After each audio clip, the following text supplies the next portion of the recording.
Friends, today we are going to talk about a person who made history by surviving alone in the middle of the ocean for 438 days. Yes, friends, for more than a year. An open sky above and a silent, terrifying sea all around. No shore in sight, no help at all. Just a broken, battered boat and the shadow of death looming everywhere.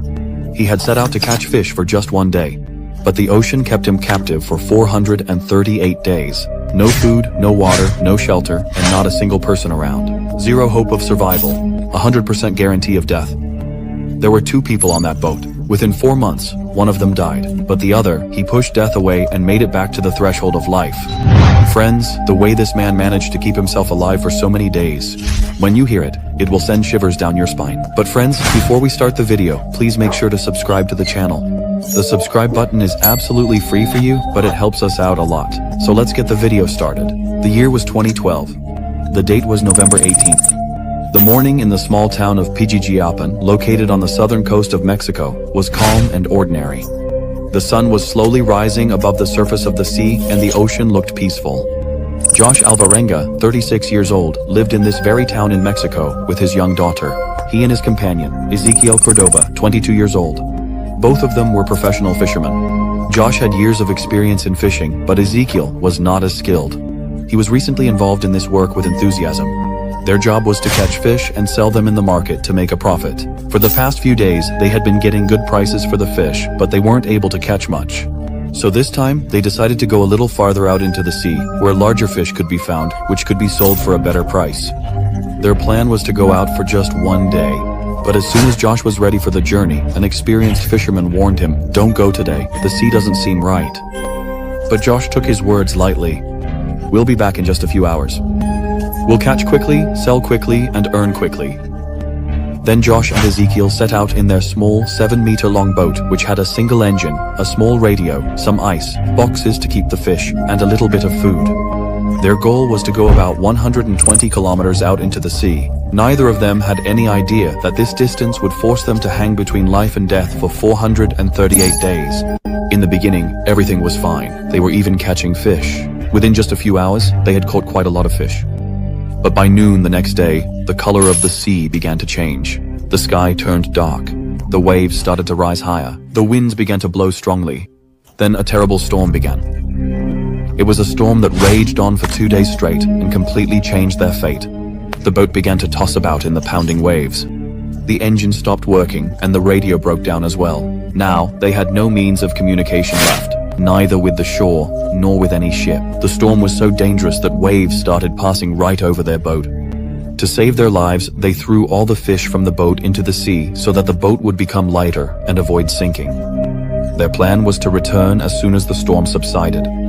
But no matter how clever a person is, before the forces of nature, he is always helpless. In just those 2 days of the storm, their boat had drifted almost 400 kilometers toward the open ocean, where there was nothing but water all around and no help in sight. After the storm, the sea did become calm, but for them, the real struggle was just beginning. They had run out of food, and drinking water too. Now to stay alive, they had to collect rainwater, sometimes with their hands, sometimes in a corner of the boat. To stave off hunger, they had to catch birds floating on the sea, turtles, and sometimes even fish, which they ate raw. Josh had experience, but Ezequiel's body was gradually growing weaker. He was very young, but he wasn't prepared, mentally or physically, for such a huge struggle. Yet for 4 months, he fought with passion every day. He went hungry, burned under the sun, fought through storms, and stayed alive on hope. But after the 4th month, his body gave up. He started falling ill repeatedly, and gradually, he even stopped speaking. Josh did everything he could to keep his companion alive. But out on this sea, there was no doctor, no medicine, and no way out. Then one day, Ezequiel became silent forever. Josh had to commit his body to the sea himself. His companion, who had been with him for 4 months, was gone. Now Josh was completely alone. Josh had no idea that he still had 9 more months ahead of him, with no shore, no path, and no voice in sight. Only a boat, the waves, the sun, and his determination to survive remained. Josh was now completely alone, trapped in a small boat that knew neither the shore nor direction, and all around him was a silence deeper than death. The deep blue ocean. An ocean that was not just depth. It was a predator watching his every breath. No sound, no human face, no hope. There were only waves, cold, merciless, and eager to swallow him whole. Time seemed to have stopped. Every day, every moment reminded Josh that this battle was not just against hunger and thirst. This was a battle for the very existence of the human within him. The ocean didn't just want his body, it wanted to drain his very soul. Every morning when he woke up, it felt like today might be his last day. And every night, looking up at the sky, he wondered, is this my last night? But when all hope was breaking, there was one thing that kept him alive every single day. His daughter's laughter, her eyes, her innocent voice. When Josh's spirit began to tire, those memories held him together. They told him, you cannot give up, you have to live for me. His body burned in the scorching heat of the day, and his veins began to freeze in the bone-chilling wind of the night. There was nothing to eat, only foul-smelling water to drink, and a silence so intense it could drive one mad. Sometimes, Josh would talk to himself, answering his own questions, because by now he had started to forget what a real voice sounded like. 6 months had passed, and then one day, in the blazing afternoon heat, when Josh's eyes were burning from the sun's glare, he saw a gigantic ship on the distant horizon. His heart began to race as if life had returned to him once again. He waved his clothes in the air, rocked the boat, shouted and screamed, as if his voice was echoing across the entire sea. But reality was just as merciless as this ocean. The ship didn't even notice him. His tiny boat was nothing more than a speck in the vast battle of the blue sea. Within just a few minutes, the ship disappeared from sight, and with it, vanished Josh's last hope. Josh was now a broken man. A man who wondered, will I ever see anyone again? He looked up at the sky, but there was only silence. Only the cruel laughter of the waves and the sobs of a lonely soul remained.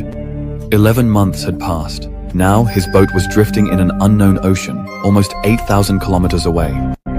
That ocean which never found a name on the world's maps, and Josh, whose face was now unrecognizable. His eyes had sunken in, his cheeks were gaunt, his lips cracked, and his skin looked as if it had been scorched by fire.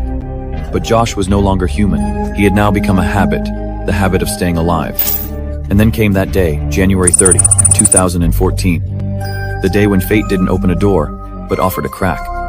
But Josh found life through that very crack. He saw something strange floating in the water.